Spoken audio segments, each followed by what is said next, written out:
Assalamualaikum warahmatullahi wabarakatuh, sahabatku para petani sawit, apa kabar? Semoga kalian selalu dalam keadaan sehat walafiat, amin. Nah teman-teman, pada video kali ini saya akan sharing tentang jarak tanam yang pas untuk menanam kelapa sawit.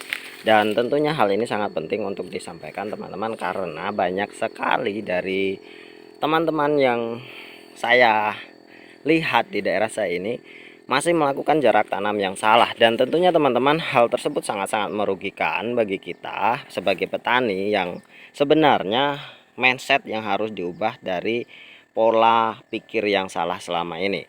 Nah, teman-teman, sebelumnya saya disclaimer terlebih dahulu, seperti biasa yang saya sampaikan di sini adalah berdasarkan pengalaman saya pribadi yang memang saya amati di daerah saya ini, dan saya sharingkan dalam video dalam channel ini supaya bisa menjadi manfaat dan pembelajaran kita bersama. Dan tentunya teman-teman, hal tersebut tentunya masalah setiap petani di tempat manapun itu sama saja. Jadi memang saya sengaja sharingkan supaya ya siapa tahu menjadi manfaat bagi kita bersama. Oke teman-teman, masalah jarak tanam tentunya banyak sekali yang menganggap jarak tanam itu terlalu sepele untuk diperhatikan, dan banyak sekali pola pikir dari masyarakat kita itu ketika menanam kelapa sawit inginnya memiliki jumlah batang yang banyak. Dan stop pemikiran seperti itu teman-teman, itu adalah pemikiran yang konyol. Kita ini menanam kelapa sawit bukan menanam pinang, yang memang tidak salah kalau pinang ditanam rapat-rapat seperti lagu ya. Namun kalau kelapa sawit itu harus memiliki ruang untuk mendapatkan sinar matahari yang cukup supaya pembuahan, pembungaan, dan pembesaran batang itu terjadi menjadi lebih maksimal, dan tentunya hasil yang kita dapatkan nanti akan lebih banyak ketimbang hanya memperbanyak batangnya saja. Jadi sungguh-sungguh sangat penting kita memperhatikan jarak tanam yang harus kita terapkan di kebun kita. Nah teman-teman, ketika kita menanam kelapa sawit di kebun kita yang baru kita buka, lahan yang kita buka, lalu kita melakukan pancang tanam atau ajir kalau saya menyebutnya di sini, tentu sangat sayang sekali ketika ada space tanah yang terlalu lebar, atau bisa dikatakan jarak tanam 9 meter itu sudah sangat-sangat lebar sekali. Memang betul teman-teman, ketika kita melakukan ajir 9 meter, 8 meter, 7 meter itu sudah terlihat sangat lebar.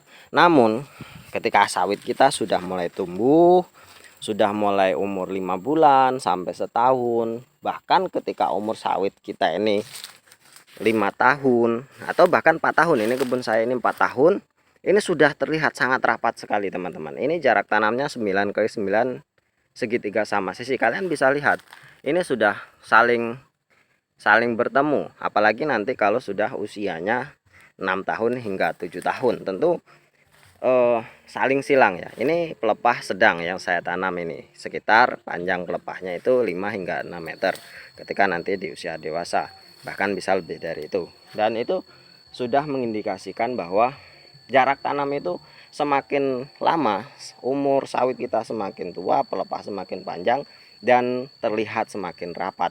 Nah teman-teman, yang perlu kita perhatikan ketika kita melakukan jarak tanam yang terlalu rapat, namun sebelumnya sebenarnya berapa sih jarak tanam ideal untuk sawit? Kalau menurut saya teman-teman, jarak tanam yang paling ideal itu minimal 9x9 segitiga sama sisi. Ingat, segitiga sama sisi ini ya, bukan segi 4. Jadi jarak antar pohon tuh 9 meter. Jadi ke sana 9 meter, ke sini 9 meter, dan yang ke sana 9 meter. Kalau jarak antar tanam, jarak antar baris itu 9 kali 7,8 seperti itu. Namun segitiga sama sisinya, jarak pelepah ke pelepah, pohon ke pohon itu 9 meter. Dan itu jarak yang paling ideal menurut saya. Dan kalau memang kalian ingin mendapatkan hasil yang lebih baik sebenarnya, atau kalian menggunakan pelepah yang lebih panjang, misalkan dengan menggunakan varietas yang pelepahnya lebih dari 6 meter ketika usia dewasa. Dan tentunya itu harus minimal menurut saya 10x10 segitiga sama sisi. Yang saya gunakan ketika saya menanam kebun sawit yang baru, saya menggunakan 10x10 segitiga sama sisi karena saya menanam varietas pelepah yang lebih panjang. Nah teman-teman, ketika kita sudah menanam dengan jarak yang terlalu pendek, misal dengan 8x8, 7x7, apalagi 7x7, sudah banyak saya saksikan kebun-kebun yang seperti itu teman-teman. Ketika masa vegetatif atau masa pertumbuhannya itu masa pertumbuhan batangnya itu kan sekitar 3 tahun hingga 5 tahun, itu sawit masih terus memperbesar batangnya. Dan ketika usia-usia tersebut, sawit sudah tidak dapat lagi mendapatkan asupan sinar matahari yang cukup, yang pertama itu. Yang kedua tentunya karena akarnya sudah saling silang dan kebutuhan nutrisi itu semakin berkurang dan tidak mencukupi dari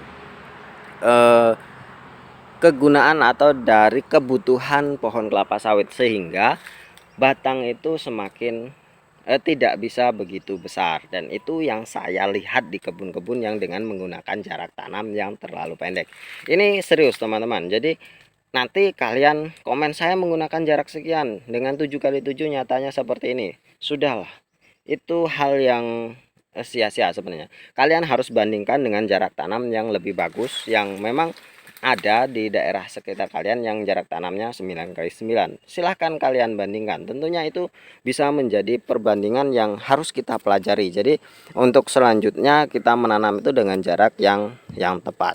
Dan ketika memang sudah pertumbuhan batangnya itu terhambat, kemudian pelepahnya itu memang tidak bisa mengembang, dan itu ketika pelepah tidak mengembang teman-teman, maka pembungaan dan pertumbuhan dari buah itu juga akan terhambat. Dan itu yang kita khawatirkan, sehingga buah yang dihasilkan itu menjadi tidak bisa berkembang secara maksimal, atau bisa dikatakan buahnya itu kecil-kecil seperti itu. Dan tentunya teman-teman, ketika kita mendapatkan hasil dari kebun kita yang buahnya itu tidak bisa besar atau buahnya kecil-kecil, tentu itu adalah sesuatu hal yang sangat merugikan bagi kita. Seharusnya dengan umur 7 tahun kebun sawit kita itu bisa menghasilkan per tandannya itu minimal 15 kg hingga 20 kg. Ternyata yang kita dapatkan itu kurang dari 15 kg. Coba kalian bayangkan seperti itu saja. Tentunya itu hal yang sangat merugikan bagi kita. Jadi teman-teman, mulai sekarang kalian perhatikan, kalau memang di sepadan atau di batas dengan tetangga, ya dirundingkan dengan tetangga. Jangan sampai batang yang kita tanam dengan benih yang mahal-mahal akhirnya saling silang dan batangnya tidak bisa tumbuh besar, yaitu bisa menjadi kerugian bagi kita bersama. Seperti itu, dirundingkan saja. Jadi kalau bisa di sepadan itu ya, yang sana ambil 5 meter, yang sini ambil 5 meter. Jadi jarak antar batangnya itu 5 meter. Atau kalau tidak, barisannya disamakan saja, diseragamkan. Jadi tidak ada yang dirugikan dan semuanya mendapat untung bersama-sama. Jadi seperti itu teman-teman. Jangan, kalau menurut saya jangan kurang dari 9 meter. Mungkin ada yang berpendapat bahwa 8x8, 7x7 bisa, tapi ya silahkan, itu kalian pikir sendiri, kalian putuskan sendiri. Kalau memang kalian ingin menggunakan jarak tanam yang sedemikian rapat, ingin memperbanyak batang, ya silahkan. Namun saya hanya sharingkan apa yang saya lihat di sini dengan jarak tanam yang rapat. Ya memang hasilnya seperti itu. Batang kecil, buah kecil, pelepahnya ngelancir atau tegak ke atas seperti itu. Oke teman-teman, mungkin hanya ini sharing yang bisa saya sampaikan. Terima kasih atas perhatiannya. Wassalamualaikum warahmatullahi wabarakatuh.